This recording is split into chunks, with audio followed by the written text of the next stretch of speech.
Hi, I will be talking about circumstances under which CFIA ended up testing for food in Canada for presence of glyphosate and how my book got to be written.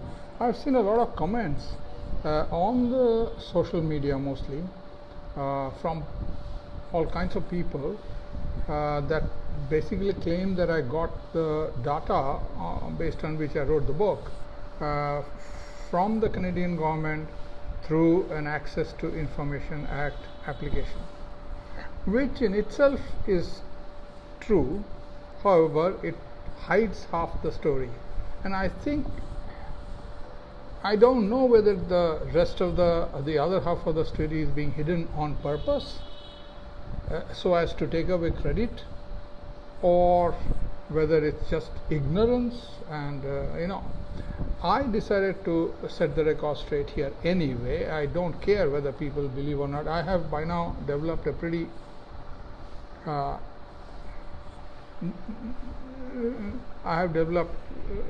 of a dislike for general people for not doing what it's supposed to do to safeguard our food system. I hold them more responsible today than companies like Bayer and Monsanto. I mean, these people deserve to be poisoned. This is why this toxic technology has overtaken the planet.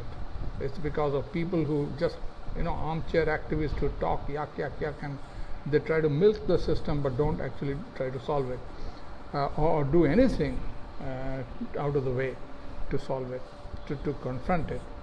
So anyway, to get back to the story, I started asking about glyphosate because I was influenced by a few scientists such as Anthony Samsel, Stephanie Seneff, Thierry Vrain and Don Huber and so on during my time when I was traveling from town to town discussing with people or talking to people about GMO and glyphosate and the need for citizen activism. So this is how it all started. But I got convinced eventually that glyphosate was the 900-pound or 9,000-pound gorilla in our dinner table and not so much GMOs. In fact, if glyphosate can be banned or removed, most of the GMOs, Roundup Ready crop, will die, and also because of it will set a fantastic trend where money will disappear from GMO research. Proving safety and hiding safety, proving safety of this product will become honest. Hiding safety of this product will become impossible. So for all these reasons, I agreed with this handful of scientists that glyphosate should be the first target. In any case, North America was by then having a hell of a tough time stopping any GMO. Now that there are hundreds of them around, but glyphosate was still the single chemical that was used way in excess of anything else, and it was everywhere. It was in the lakes, in the rivers, in the rainwater. It was being used over the forest, over the prairies, over the grassland, over agriculture, everywhere. And there was absolutely no proof that it was safe.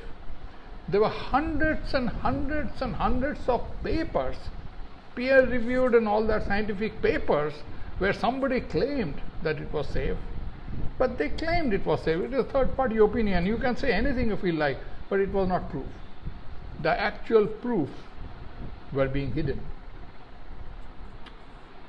So I decided to focus on glyphosate, and since I was already involved with so many resistance groups, I thought they would also see reason and include glyphosate as one of the items to confront the government with.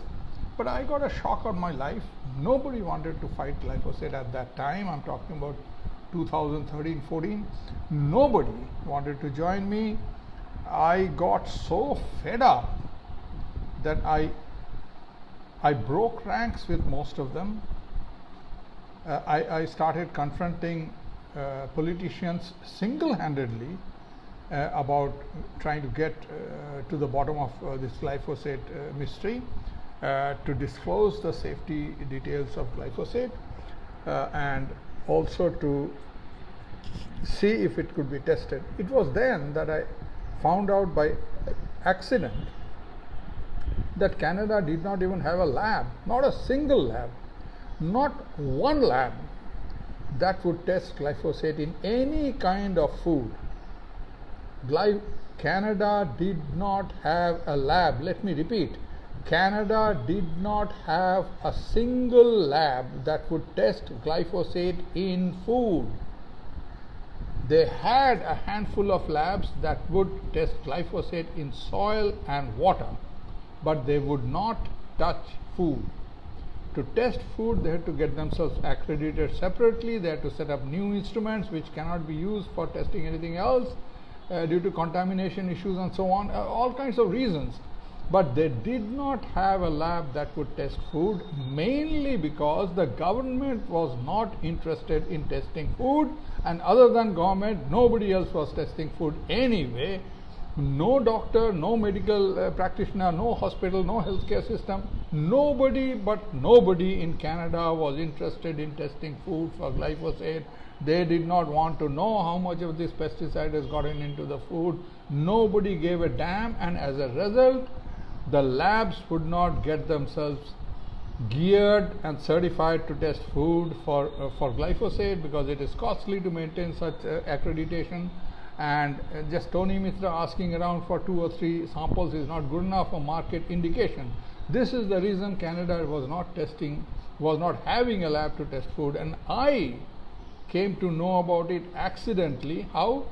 Because I contacted hundreds, and I contacted all the certified labs that were available. The list was available on the web. I contacted all of them by email, by phone, and so on. That is how I came to know, as well as from their website details of what they do and what they don't do, what they test, what they don't test, that there was no labs in Canada to test food. I started confronting the Canadian government, at that time the Harper government, and the health minister, who was Rona Ambrose, to get a few labs to at least start testing food. Even if the blinking government did not want to test food, they should test some, so that the labs gear around to do so that the public, if they have the money, can at least start testing some of the food. This is how the issue started. It took me more than a year till one MP took heart, and my effort caught his attention. The blinking health minister did not bother to even respond. It was Alex Atamanenko, MP from British Columbia, who took up my cause, who called me up from Ottawa, asked me to print another letter that I had sent to the health minister, Rona Ambrose, to sign it again and to physically mail it to his Ottawa address. I did that. He wrapped it with a cover letter of his own and went to the Parliament and handed it over to the same Rona Ambrose, demanding that she answers my question of why Canada does not have a lab even to test glyphosate in food, and why Canadian government was not testing food. The food for glyphosate, the most used herbicide in history, was not being tested. The health minister needed to answer my question. This is what happened.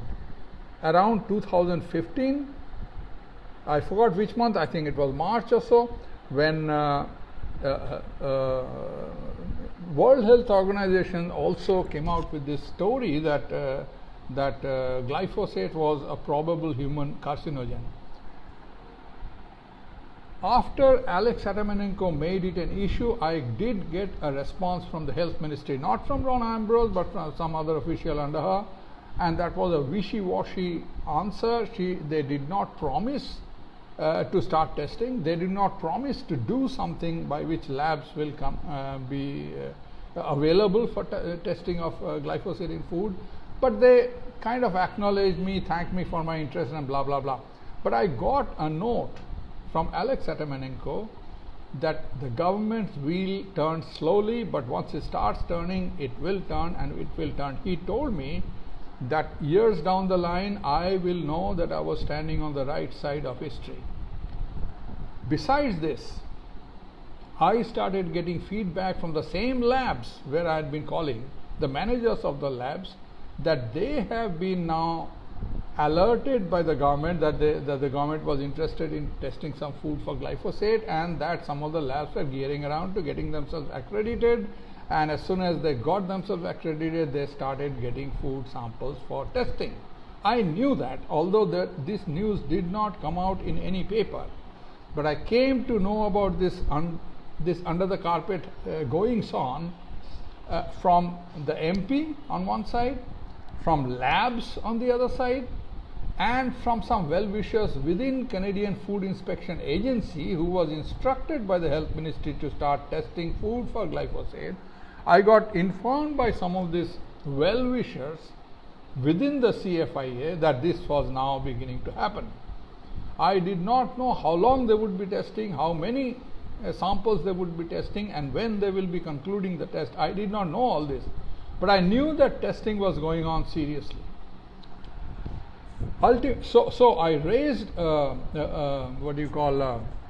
Access to Information Act appeal to let me have the results as soon as they were available. I found out that the government eventually tested 3,000 plus samples over 8,000 times to find out levels of glyphosate in food. Initially, they tested everything with ELISA method, using ELISA method for detecting presence of glyphosate, and the ones that showed no presence of glyphosate, they were set aside. Those that shows presence of glyphosate, they were tested one more time by liquid chromatography, and those results were also tabulated. The ones that showed negative were tabulated, those were showed positive were tabulated, those were then further studied for content were also tabulated or record entered. As soon as the last record was entered, that was December 2015, as soon as that happened, they sent me a copy of all the results. They printed it and they sent me the whole stack of 8,000 plus records.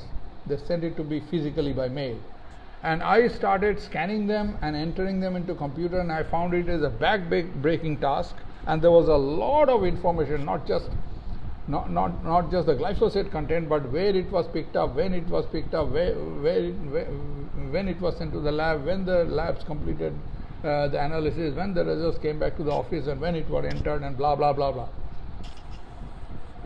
I eventually asked CFIA, Canadian Food Inspection Agency, one more time to please give me the electronic version, because this was printed out from a computer, so it was already entered. Please give me the electronic version, otherwise it's too much work for me to scan them and do error correction and so on. And of course, when you scan them, you're likely to get some errors. So the Canadian Food Inspection is the second time sent me the electronic version of all the data, which I again put it in my computer, converted them and put it into gigantic spreadsheets under my Mac notebook, and then started analyzing them. I knew by now from inside helpers that 5 months down the line, I got all this more than almost 4 months before Canadian Food Inspection Agency actually acknowledged to have done this test and came out with a short report of the results. That was in April, somewhere in middle of April 2016. I got this data from them in December 2015.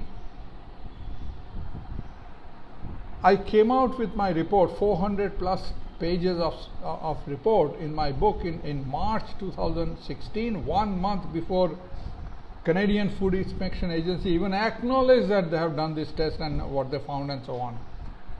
And they of course came out with a 2-page report which was complete baloney and cheating. I mean, they said everything is honky-dory, nothing to worry, but they didn't even have the guts to show the results of the Canadian grown food and American grown food separately. Canadian grown food was toxic like hell.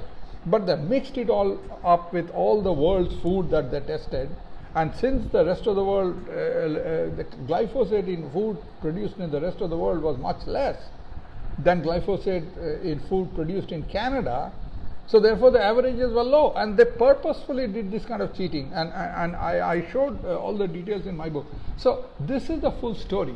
Yes, the book is based on data I received through an access to information, but no, that's not the full story. And these stupid people who do not even have the guts to acknowledge that the testing, first of all, Canada government tested not because World Health Organization declared it as, Canada is not having a good report of maintaining, Canada doesn't jump up and down whenever World Health Organization says this or that. You have to literally push Canada from the back and give it a major shove before it will do anything to protect the people against toxic food. Otherwise, Canada would not be the worst food producer in the planet, which it is now, along with USA.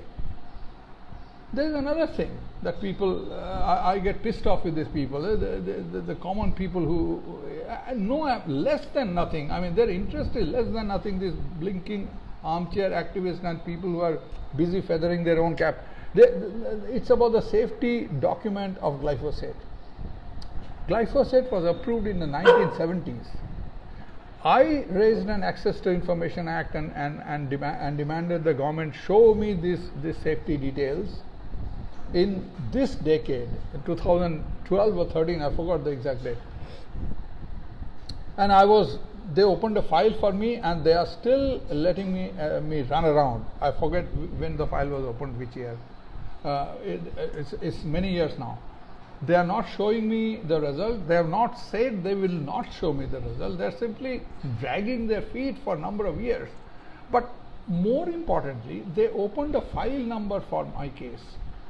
They don't open a file number if it's a question that has already been asked by somebody else. They simply refer you to the case which is put up on the web somewhere, the answer from the government. They opened a file number for me because I was the first person asking for the proof that glyphosate was safe. Just imagine, glyphosate has been approved almost 50 years ago. For the first 40 years, not a single guy asked government to show that glyphosate was safe. Not one guy. That's Canada.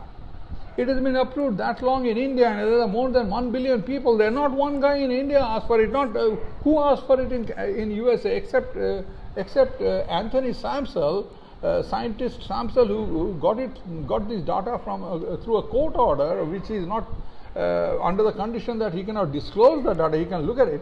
Other than that, who else has got it? Nobody. So more than half the population, even in China, you had another billion people, they have been sinking under glyphosate for so long. Nobody, the entire planet didn't bother to ask for 40, 50 years for proof that glyphosate was safe. And now all these guys are busy, taking your money and advising how Monsanto has been so bad and how Bayer is so bad and yuck. And these bloody stupid people who keep saying, oh, Tony Mitra got this detail by access to. Come on, man. I needed to put this detail on record, so I did it. I have enormous respect for Alex Atamanenko, the MP that actually took up my case. I almost contacted 1,000 politicians, all MPs, all MLAs from my constituent, my province, most of the mayors and councillors. I mean, they are all corrupt to the core. They are bastards. And just one person took up my case. I even, gave nearly 30,000 signatures to the current sports minister, that is under the Trudeau government, to take to Ottawa and demand that the safety documents of glyphosate be released to me. And she kept quiet.